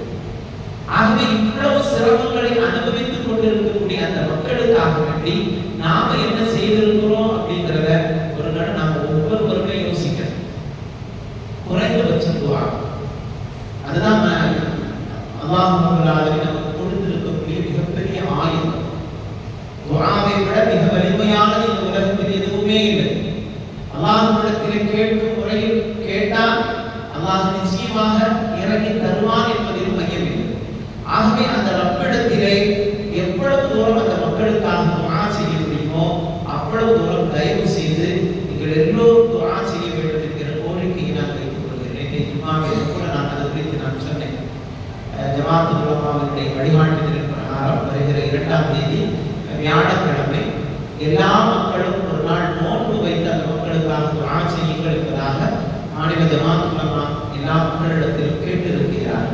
அதே போன்று லா இலாஹ இல்லா அன்த சுப்ஹானக இன்னி குன்து மினல் ஸாலிமீன், இந்த வாசகங்கிறது தஸ்பீஹ் யூனுஸ் என்பதாக சொல்வார். ரசூலுல்லாஹி ஸல்லல்லாஹு அலைஹி வஸல்லம் அவர்கள் தஸ்பீஹ் யூனுஸை ஓதி துஆ கேட்டால் அல்லாஹ் மறுப்பதில்லை என்பதாக நாயகம் ஸல்லல்லாஹு அலைஹி வஸல்லம் அவர்கள் தஸ்பீஹ் உயர்வுபடுத்தி குறிப்பிட்டிருக்கிறார். ஆகவே அன்றைய தினம் நோன்பு நோற்று இந்த தஸ்பீஹ் அதிகமாக ஓதி அந்த மக்களுக்காக வேண்டி எல்லோரும் துஆ செய்யுங்கள். வீட்டில் இருப்பவர்களிடத்திலும் நோன்பு பிடிக்க சொல்லுங்கள், குழந்தைகளிடத்திலும் பெரியவர்களிடத்திலும் முடியாதவர்களை விட்டுவிடுங்கள். ஆகவே இந்த நஃபிலான ஒரு நோன்பை வைத்து அந்த மக்களுடைய வாழ்வாதாரத்திற்காக வேண்டி தீனுக்காக வேண்டி போராடுகிற அந்த மக்களுக்காக வேண்டி நாம் எல்லோரும் துஆ செய்ய கடமைப்பட்டிருக்கிறோம். ரசூலுல்லாஹி ஸல்லல்லாஹு அலைஹி வஸல்லம் அவர்கள் 70 ஹாஃபிதுகள் கொல்லப்பட்டார்கள். சஹாபாக்களில் குர்ஆனை மனனம் செய்து சுமந்த ஒரு 70 ஹாஃபிதுகள் கொல்லப்பட்ட பொழுது அந்த கொலைக்கு காரணமாக இருந்தவர்கள் சில கோத்திரத்தை சார்ந்த யூதர்கள். அவர்கள் இஸ்லாத்தை ஏற்றுக்கொண்டதாக சொல்லி சஹாபாக்களை தங்களோடு அனுப்புவதற்காக வேண்டி கேட்டார்கள். ரசூலுல்லாஹி ஸல்லல்லாஹு அலைஹி வஸல்லம் அவர்கள் ஒரு 70 சஹாபாக்களை அனுப்பினார்கள். இவர்கள் வேறமானா என்று சொல்லப்படக்கூடிய ஒரு இடத்தில் வைத்து அந்த 70 ஹாஃபிதுகளை கொன்றுவிட்டார். யூதர்களுடைய பழக்கம் எப்பொழுதுமே வரலாறு அவர்களை குறித்து பேசுகிற பொழுது அப்படித்தான் சொல்கிறது. யூதன் வந்த வழியை குறித்து பேசுகிற பொழுது யூதன் என்பவர் எப்பொழுதுமே நயவஞ்சகத்தனத்தை கையில் வைத்திருப்பவர், யூதன் என்பவர் பிறர்களை கொலை செய்வதை நோக்கமாக வைத்திருப்பவர், நம்பிக்கைக்கு மாறு செய்யக்கூடியவர், மனிதனாக இந்த மண்ணில் வாழ்வதற்கான தகுதியற்றவர் என்பதாகத்தான் குர்ஆன் பேசுகிறது. அவர்களை குறித்து மிக மோசமாக மிக கடுமையாக யூதர்களை குறித்து குர்ஆன் விமர்சிக்கும். எந்த அளவிற்கு என்று சொன்னால் நாளை அதாவது உலகம் முடிகிற நாளில் இந்த யூதர்கள் அத்தனை பேர்களும் கொலை செய்யப்படுவார்கள். அப்படி கொலை செய்கிற பொழுது அந்த மக்களை விரட்டி தேடி பிடிக்க மக்கள் ஓடுகிற பொழுது இவர்கள் எல்லாம் மரத்திற்கு பின்பாகவும் கல்லுக்கு பின்பாகவும் சென்று ஒளிந்து கொள்வார்கள். அந்த நேரத்தில் கல்லும் மரமும் இவர்களை அடையாளம் காண்பிக்கும் என்பதாக, அவர்களை கல்லும் மரமும் அடையாளம் காண்பிக்கும் என்பதாக, அப்படி கல்லும் மரமும் கூட அவர்களை அடையாளம் காண்பிக்கும் என்று சொன்னால் அவர்கள் இந்த மண்ணில் வாழ்வதற்கு தகுதியற்றவர்கள் என்ற காரணத்தினால அவ்வளவு கொடுமைக்காரன், அவ்வளவு மோசக்காரன், அவ்வளவு நயவஞ்சகக்காரன். இந்த மண்ணில் அவர்களுக்கு ஒரு நாடே இல்லாமல் இருந்தது, நாடோடிகளாக இருந்தவர், பல தேசங்களிலும் பிரிந்து கிடந்தவர்கள். அவர்களுக்கு இறக்கப்பட்டு பலஸ்தீன் மக்கள் அவர்களை வாழ்வாதாரத்திற்காக ஒரு இடத்தை கொடுத்தார்கள்.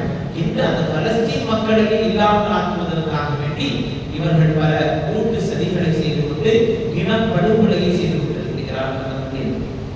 ஆகவே இந்த மக்களுக்காக வேண்டி துஆ செய்ய நாம் முழுக்க கடமைப்பட்டிருக்கிறோம். அந்த துஆவிற்கு அவர்கள் தகுதி உடையவர்கள். இதற்காக வேண்டி சொல்ல வந்தேன்னா இந்த 70 குர்ஆன் ஹாஃபிதுகளையும் கொலை செய்து விட்டார்கள். அப்பொழுது ரசூலுல்லாஹி ஸல்லல்லாஹு அலைஹி வஸல்லம் அவர்கள் கடுமையாக கோபப்பட்டார்கள்.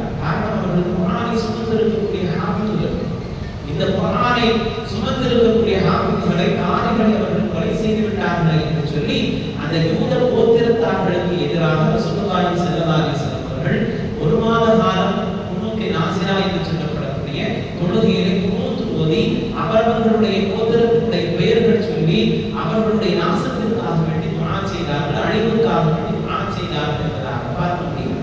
ஆகவே இவ்வளவு தூரம் மோசமான நடவடிக்கையில் ஈடுபட்டு இருக்கக்கூடிய இஸ்ரேலுக்கு எதிராக நிச்சயமாக உலக நாடுகளின் பல்வேறு தலைவர்களும் எதிரான கருத்துக்களை முன்வைத்தாலும் கூட இஸ்லாமியர்களாகிய நமக்கான பொறுப்பு என்பது அவர்களுக்காக வேண்டி நாம் கட்டாயமாக துஆ செய்ய கடமைப்பட்டிருக்கிறோம். ஆகிய அன்பான தாய்மார்களை வருகிற வியாழக்கிழமை நீங்கள் நோன்பு வைத்து தொடர்ந்து அவர்களுக்கு லா இலாஹ இல்லல்லாஹு சுப்ஹானக இன்னி குன்து மினல் ஸாலிமீன் என்கிற அந்த தஸ்பீஹாத்தை ஓதி அவர்களுக்காக வேண்டி துஆ செய்ய வேண்டும் என்பதை நான் உங்களுடைய நினைவுக்கு கற்றுக்கொள்கிறேன். அல்லாஹ் ரப்பல் ஆலமீன் அந்த மக்களுக்கு ஒரு நிரப்பமான வாழ்க்கையை நசீபாக்கி அருள்வானாக. ஆகவே இவ்வளவு கடுமையான நெருக்கடிகளை நாம் வாழுகிற காலத்திலேயே ஒரு பகுதியில் மக்கள் சந்திக்கிறார்கள் என்று சொன்னால் நாம் வாழுகிற இந்த இடத்தில் நாம் நேரங்களை எப்படி பயனுள்ளதாக ஆக்க வேண்டும் என்பதை நாம் ஒவ்வொருவருமே சிந்திக்க வேண்டும். ஆகவே வாழ்க்கையினுடைய எந்த சுவையும் இல்லாமல் தாய் பிள்ளைகளை இழந்து தவிக்கிறார்கள், பிள்ளைகள் தாயை இழந்து தவிக்கிறார்கள், அனாதைகளாக பலர்களும் இருக்கிற ஒரு சூழல். ஏன் இதை நாங்கள் எதிராக ரசூலுல்லாஹி ஸல்லல்லாஹு அலைஹி வஸல்லம் துஆ செய்தார்கள் என்று சொன்னால் இந்த காசாவில் இருக்கக்கூடிய பெரும்பகுதியான மக்கள் குர்ஆனை மனனம் செய்திருக்கக்கூடிய மக்கள், அந்த மரணிக்கிற ஏராளமான பேர்கள் ஹாஃபிஸ்களாகவும் இருக்கிறார்கள். ஆகவே அந்த மக்களுக்காக வேண்டி எப்படி ரசூலுல்லாஹி ஸல்லல்லாஹு அலைஹி வஸல்லம் அவர்கள் துஆ செய்தார்கள், அதுபோன்று அவர்களுடைய வாழ்க்கைக்காக வேண்டி அவர்களுடைய இன்பத்திற்காக வேண்டி அவர்கள் வாழ்கிற காலத்தில் நிம்மதியான வாழ்க்கையை பெறுவதற்காக நாம் துஆ செய்ய கடமைப்பட்டிருக்கிறோம். ஆகவே அதையும் நாம் கவனத்தில் எடுத்துக்கொள்ள வேண்டும். அதே போன்று நம்முடைய காலத்தையும் நேரத்தையும் நாம் வீணாக்காமல் எப்படி அதை பயன்படுத்த முடியுமோ, அதை எப்படி நாம் அதை வாக்கியமிட்டதாக ஆக்க முடியுமோ அப்படி நாம் ஆக்கிக் கொள்ள வேண்டும் என்பதை தான் நான் உங்களுக்கு நினைவுபடுத்துகிறேன். காரணம், ஒரு பெண்மணி என்பவர்கள் இபாதத்து செய்கிற பொழுது எந்த அளவிற்கு அவர்களுடைய இபாதத்து வலிமையானது என்பதை உலமாக்கள் பதிவு செய்கிற பொழுது ஒரு முக்கியமான பெண்ணுடைய இபாதத்து என்பது 70 சித்தீக்களுடைய மருத்துவா என்பதாகும். ஒரு சித்தீக்களுடைய மருத்துவா எவ்வளவு பெருசுங்கிறதுனா அது விவரிச்சு பேச வேண்டிய அந்த அளவிற்கு உயர்ந்த அந்தஸ்தில் இருப்பவர்களுக்கு தான் சித்தீக்கள் என்பதாக சொல்லப்படும். அபூபக்கர் சித்தீக் ரலியல்லாஹு அன்ஹு நாயகத்தால் சித்தீக் என்று வர்ணிக்கப்பட்டவர். அவர்களுக்கு இந்த மார்க்கம் கொடுத்திருக்கக்கூடிய உயர்ந்த அந்தஸ்து எவ்வளவு பெரியது என்பது நமக்கு தெரியும். ஆகவே 70 சித்தீக்களுடைய மருத்துவாவை ஒரு இபாதத்தான முஃமினான பெண்ணால் பெற முடியும் என்று உலமாக்கள் பதிவு செய்வார்கள். அதே போன்று ஒரு பாவத்தை ஒரு பெண் செய்கிறார்கள் என்று சொன்னால் அது 1000 ஆண்களுடைய பாவத்திற்கு நிகரானது என்பதாகும். ஆகவே பெண்கள் அதிகமாக நரகத்தில் இருக்கிறார்கள், பெண்கள் அதிகமாக நரகத்திற்கு போவார்கள் என்கிற இந்த வாசகங்களை எல்லாம் தாண்டி அவர்கள் சாலிஹீன்களான வாழ்வார்களேயானால் அவர்கள் 70 சித்தீக்களுடைய மருத்துவங்களை பெற முடியும் என்று சொன்னால் ஒரு பெண் எப்படி வாழ வேண்டும் என்கிற மிக அடிப்படையான அம்சங்களை மார்க்கம் நமக்கு மிக தெளிவாக சொல்லித் தருகிறது. அவர்களுக்கான உயர்ந்த அந்தஸ்து என்பது அவர்களுக்கு சாதாரணமானது அல்ல. ஆகவே ஒரு பெண் என்பவர்கள் எப்படி இபாதத்து செய்ய முடியுமோ அப்படி இபாதத்து செய்யக்கூடிய ஒரு பழக்கத்தை நாம் எடுத்துக்கொள்ள வேண்டும். பெருமானார் ஸல்லல்லாஹு அலைஹி வஸல்லம் அவர்கள் இந்த மக்ரிப் இஷாவுக்கு இடையில் பல நேரங்களில் மஸ்ஜிதுகளிலேயே இருந்து 6 ரக்காத்துகள், சில நேரங்களில் 20 ரக்காத்துகள், சில நேரங்களில் 12 ரக்காத்துகள் எல்லாம் தொழுதிருக்கிறார்கள் என்பதாக ஹதீஸ்களிலே பார்க்க முடியும். அந்த தொழுகைக்கு அவ்வாமின் என்பதாக பதிவு செய்வார்கள். இதை 6ஆகவும் சொல்லலாம், 12ஆகவும் சொல்லலாம், 20ஆகவும் சொல்லலாம், பல்வேறு ரிவாயத்துகள் இருக்கின்றன. இப்படி மக்ரிப் இஷாவிற்கு இடைப்பட்ட அந்த நேரத்தை ரசூலுல்லாஹி ஸல்லல்லாஹு அலைஹி வஸல்லம் அவர்கள் முழுக்க இபாதத்திற்காக வேண்டி பயன்படுத்தினார். ஒரு நாள் ரசூலுல்லாஹி ஸல்லல்லாஹு அலைஹி வஸல்லம் அவர்கள் வரவில்லை. அப்போ சஹாபாக்கள் எல்லாம் நாயகத்தை பார்த்து கொண்டு மஸ்ஜிதுகளில் அடுத்த நேரம் தொழுகைக்காக வேண்டி காத்திருக்கிறார்கள். அப்பொழுது மலக்குமார்களை பார்த்து அல்லாஹ் ரப்பல் ஆலமீன் என்னுடைய அடியார்களை பாருங்கள், என்னை இபாதத்து செய்வதற்காக அடுத்த வகுப்பு தொழுகை எதிர்பார்த்து காத்திருக்கிறார்கள் என்று மலக்குமார்களிடத்தில் சொல்லி ஆனந்தப்பட்ட செய்தியை ரசூலுல்லாஹி ஸல்லல்லாஹு அலைஹி வஸல்லம் அவர்கள் பதிவு செய்தார்கள். ஆக இந்த மக்ரிப் இஷாவிற்கு இடைப்பட்ட காலம் என்பது மிக முக்கியமான நேரம். அந்த நேரத்தில் வீடுகளில் இருந்து சீரியல்கள் பார்த்து கொண்டிருப்பதோ அல்லது அந்த நேரத்தை வீணாக்குவது என்பது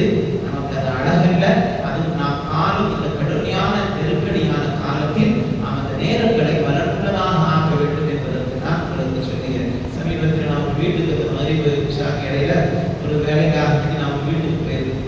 அப்போ ஒரு வயசான ஒரு அம்மா சேர்ல உட்காந்து டிவி ஒரு பக்கம் ஓடுது, கையில கஸ்மீரி இருக்குது, டிவியில சீரியலும் பார்க்குறாங்க, கஸ்மீரியும் பண்ணுறாங்க, என்ன ஓதுறாங்க என்ன பார்க்குறாங்க, இங்கே என்ன ப்ரோக்ராம் ஒன்றுமே புரியுது. ஆக அந்த நேரத்தை அமலும் செய்யணும், சீரியலும் பார்க்கணும்னு சொன்னா அது எப்படி அது சாத்தியமாகுங்கிறதே புரியுது. அந்த அளவுக்கு தான் நம்முடைய விவாதத்துகள் இருக்கு. அது ரொம்ப வேதனையான விஷயம். அந்த நேரத்தை நாம் பயனுள்ளதாக ஆக்கணுமே தவிர அதை அமல் செய்கிறோங்கிற பேரை பாவத்தை வாங்கி வைக்கிறக்கூடாது. ஆக அந்த முசீபத்தை அடைச்சு கொண்டுட்டு அல்லாஹ்ங்கிற அந்த திக்ராக இருந்தாலும் சரி, எந்த ஒரு திக்ராக இருந்தாலும் சரி, ரப்பை நினைவுபடுத்தி சொல்லுகிற அந்த உயிரோட்டமான திக்ரை தான் அல்லாஹ் விரும்புகிறான். ஆகவே ஏதாவது கவனம் எங்கேயோ இருக்குது, தஸ்பீஹ் கையில கொண்டுகிட்டே இருக்கு, இது அங்கங்கள் சேருவாங்கிறத கொஞ்சம் யோசிக்கணும். ஆகவே அப்படிப்பட்ட செயல்பாடுகள் எல்லாம் மாறணும். நாம தொழுகிற அந்த தொழுகை வாயில உட்கார்ந்து திக்ரும் இபாதத்தும் திராவத்தும் குர்ஆனும் செய்து அடுத்த வகுப்பு தொழுகை எதிர்பார்த்து கொண்டிருப்பது என்பது ரப்புக்கு ஆனந்தத்தை தருகிற விஷயம். ஆகவே அந்த நேரங்களை வீணாக்கி விடாமல் இந்த நல்ல காலத்தை பயன்படுத்தி அந்த மக்களுக்காக வேண்டி அதிகமாக துஆ செய்யுங்கள். அல்லாஹ் ரப்பல் ஆலமீன் நம்முடைய நேரங்களை பயனுள்ளதாக ஆக்கி தருவானாக. தஹஜ்ஜுடைய தொழுகையுடைய முக்கியத்துவம் எல்லோருக்கும் தெரியும். அல்லாஹ் முதல் வானத்தில் வந்து எதிர்பார்த்து காத்து கொண்டிருக்கிறான். யாருக்கு என்ன வேண்டும் என்னிடத்தில் கேட்கிற அடியான் யார் இருக்கிறார்கள் என்பதால் உலகமே தூங்கிக் கொண்டிருக்கிற அந்த நேரத்தை நாம் பயன்படுத்தி கொண்டோம் என்று சொன்னால் அது பாக்கியமானதாக இருக்கும். அல்லாஹ் நம்முடைய வாழ்நாளில் தஹஜ்ஜத்தை முழுமையாக நிறைவு செய்கிற பாக்கியத்தை தருவானாக. அதே போன்று துஆவினுடைய தொழுகை ஒரு வீட்டினுடைய ரிஸ்க் அபிவிருத்திக்கு மிக முக்கியமான தொழுகை என்பது துஆவினுடைய தொழுகை என்பதாக முஸ்லிம்கள் எழுதுவார்கள். ஆக ஒரு 9:30 மணிக்கு மேலே தொழுகிற தொழுகை ஒரு 11 மணி வரைக்கும் ஆனாலும் தொழலாம். ஆகவே இந்த நேரத்தில் நாளோ உங்களுக்கு எப்படி சௌகரியமோ 2 4 தொழுதுள்ளோம். ஆகவே இந்த துஆவினுடைய தொழுகை என்பதும் மிக முக்கியமான தொழுகை. அன்றைய காலகட்டத்தில் வீட்டில் பெண்மணிகள் அதை பாக்கியமாக கருதி கொள்ளக்கூடியவர்களாக இருந்தார்கள். ஆகவே ரிஸ்கிலும் நேரத்திலும் வரக்கத்தை பெற்றார்கள். இன்று நிறைய சம்பாதிக்கிறோம், ஆனால் வரக்கத்து இல்லை, விசாலமான ரிஸ்க் இல்லை, பல்வேறு விதமான நோய் நொடிகளில் அவதிப்படுகிறோம். காரணம் நாம் செய்கிற தீமைகளின் வழியாகத்தான். ஆகவே நாம் எதை செய்கிறோமோ அதுதான் நமக்கு பலனாக கிடைக்கும். ஆகவே நேரங்களை வீணாக்காமல் அதை பலனுள்ளதாக ஆக்கிக் கொள்வதற்கான அத்தனை வழிமுறைகளை நாம் செய்ய வேண்டும். மார்க்கம் நமக்கு அனுமதித்ததின் பிரகாரம் மிக முக்கியமாக வாழ வேண்டும். ஒரு பெண் அப்படிங்கிறவங்க வந்து இஷ்டத்துக்கு வெளியில சுற்றுறதுக்கு மார்க்கத்தில் எப்பொழுதுமே அனுமதி இல்லை. அதை நீங்க நல்ல கவனத்தில் கொள்ளணும். வாதத்தினுடைய விஷயத்திற்கு கூட கணவனுடைய அனுமதி இல்லாமல் ஒரு பெண் வெளியே செல்வதற்கு மார்க்கம் அனுமதிக்கிறது. ஆனா இன்னைக்கு என்னென்னமோ காரணம் சொல்லிட்டு பெரும் நேரங்களில் பெரும்பாலான பெண்கள் சுற்றிக்கொண்டே இருப்பதை கவனிக்க முடிகிறது. இது வந்து ரொம்ப ஆபத்தான. கண்மணி நாயகம் ஸல்லல்லாஹு அலைஹி வஸல்லம் அவர்கள் கடுமையாக அதை கண்டிக்கவும் செய்தார்கள். தேவைக்கு நீங்க போங்க, அது தவறல்ல. ஆனா எப்பொழுதுமே ஏதாவது ஒரு காரணத்தை முன்வைத்து வெளியில் சுற்றுவது என்பது அது அவ்வளவு நல்ல பழக்கம் அல்ல என்பதை மிக ஆபத்தாக பதிவு செய்திருக்கிறது. இது காரூர் பெண்கள்லாம் ஏராளமாக இருக்கிறாங்க. ஆனா காரூர்ல நீங்க பார்த்தீங்கன்னா 5-6 பொம்பளைகளா தான் இருக்கிறாங்க, ஒரு ஆண் துணை கூட கிடையாது. ஆனா அப்படி போறதுக்கு மார்க்க அனுமதிக்குதான்னு கேட்டா நிச்சயமா இல்லை. பைக் நிறைய பேர் ஓட்ட தெரியுது, ஆனா ஒரு ஆண் துணை இல்லாம அவங்க போகிறது மார்க்க அனுமதிக்குதான்னு கேட்டா இல்லை. ஆனா இந்த விஷயத்துல நீங்க என்ன சொன்னாலும் அது சாத்தியமாக. ஆனாலும் நம்முடைய வீட்டு பிள்ளைகளை நாம் மார்க்கத்தினுடைய அடிப்படை உருவாக்க கடமைப்பட்டிருக்கின்றோம். அவர்களை அப்படி வளர்ப்பதற்கு தான் மார்க்கம் நமக்கு சொல்லி தந்திருக்கிறது. ஒரு பெண் எப்படி இருக்க வேண்டுமோ அந்த அமைப்பில் வாழ்ந்தால் மட்டும்தான் அது வீடாகும், அது அந்த ஊராகவும் இருக்கும். இல்லை என்று சொன்னால் ஷைத்தான் பல வழிகளிலும் அவர்களை கெடுத்து விடுவான் என்ற காரணத்திற்காக வேண்டித்தான் நபிகள் நாயகம் ஸல்லல்லாஹு அலைஹி வஸல்லம் அவர்கள் பெண்கள் எப்படி வெளியில போகணும், எதுக்கு போகணும், அதுக்கு தான் போகணுங்கிற ஒரு நடைமுறைகளை சொல்லி தந்திருக்கிறாங்க. அதே போன்று நீங்க வெளியில போறீங்களா, அதற்கான துஆக்கள் மார்க்கம் நமக்கு சொல்லி தந்தது. குறைந்தபட்சம் பிஸ்மில்லாஹி தவக்கல்து அலல்லாஹ் எல்லா ஆபத்துகளை விட்டு பாதுகாத்துவிடும். எந்த காரியத்திற்காக வேண்டி வெளியிறங்கிறோமோ அந்த காரியம் வெற்றியாகிவிடும். ஆகவே இதுவும் இல்லாத துஆக்களையாவது குறைந்தபட்சம் ஓதல் பழக்கத்தை நாம் ஏற்படுத்திக் கொள்ளணும்.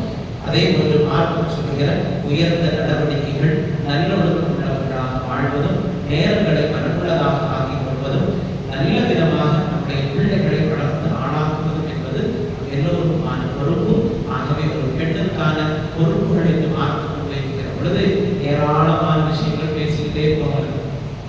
ஆகவே மார்க்கம் சொல்லுகிற உயர்ந்த நடவடிக்கைகளும் நல்ல பண்புகளும் உள்ள குடும்பங்களாக நம்முடைய குடும்பங்களை எல்லாம் ஆக்கிய முடிவானாக, நம்முடைய நேரங்களில் எல்லாம் பறக்கத்து செய்த முடிவானாக, உலகின் வேண்டுதலை நிச்சயமாக்கிற முடிவானாக, பலஸ்தீன் மக்களை எல்லாம் பாதுகாக்க முடிவானாக. நிறைய பேர்கள் சென்ற மாதத்திலே நாம் செலவாத்து ஒரு முடிஞ்ச அளவுக்கு ஓதுற செலவாத்துகளை பதிவெடுக்க அப்படின்னு சொல்லியிருக்கோம். இருக்கிற நிறைய பேர்கள் இல்லை, ஒரு சில குறிப்பிட்ட பெண்மணிகள் செலவாத்து தொடர்ந்து ஓதி பதிவிட்டிருந்தாங்க. ஓதுகிறவர்களுக்கு எல்லா வாக்கியங்களையும் எல்லாம் கொடுக்க முடியுமானாக, ஓதாதவர்களுக்கு ஓதக்கூடிய நசீபை எல்லாம் வழங்க முடியுமானால். செலவாத்துங்கிறது பெரிய வாக்கியமானது. ஆகவே நம்ம வீட்டில் சின்ன சின்ன வேலைகள் பார்க்கிற பொழுது கூட ஓதலாம். ஆகவே அந்த பழக்கத்தை நாம் ஏற்படுத்தி கொள்ளணுங்கிறதுக்காக வேண்டித்தான் நாம் சொன்னோம். ஒரு சில தாய்மார்கள் குரான் ஓதுனா அப்படி பழக்கம் கொண்டு சொன்னாங்க.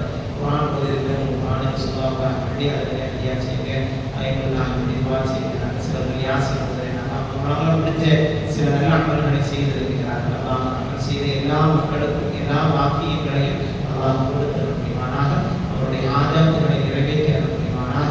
தொடர்ந்து செலவாக்குகளை அதிகமாக ஓதுகள் நமக்கு ஓதுவதற்கான நசீபை அல்லாஹ் தந்திர முடியுமானாக.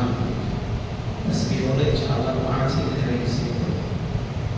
அஸ்தக்ஃபிருல்லாஹல் அஸீம், அஸ்தக்ஃபிருல்லாஹல் அஸீம், அஸ்தக்ஃபிருல்லாஹல் அஸீம், அஸ்தக்ஃபிருல்லாஹல் அஸீம், அஸ்தக்ஃபிருல்லாஹல் அஸீம், அஸ்தக்ஃபிருல்லாஹல் அஸீம், அஸ்தக்ஃபிருல்லாஹல் அஸீம், அஸ்தக்ஃபிருல்லாஹல் அஸீம், அஸ்தக்ஃபிருல்லாஹல் அஸீம், அஸ்தக்ஃபிருல்லாஹல் அஸீம், அஸ்தக்ஃபிருல்லாஹல் அஸீம்.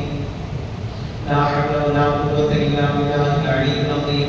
لا حول ولا قوة إلا بالله العلي العظيم. لا حول ولا قوة إلا بالله العلي العظيم. لا حول ولا قوة إلا بالله العلي العظيم. لا حول ولا قوة إلا بالله العلي العظيم. لا حول ولا قوة إلا بالله العلي العظيم. لا حول ولا قوة إلا بالله العلي العظيم. لا حول ولا قوة إلا بالله العلي العظيم. لا حول ولا قوة إلا بالله العلي العظيم. لا حول ولا قوة إلا بالله العلي العظيم. حسبنا الله ونعم الوكيل، نعم المولى ونعم النصير. حسبنا الله ونعم الوكيل، نعم المولى ونعم النصير. حسبنا الله ونعم الوكيل، نعم المولى ونعم النصير.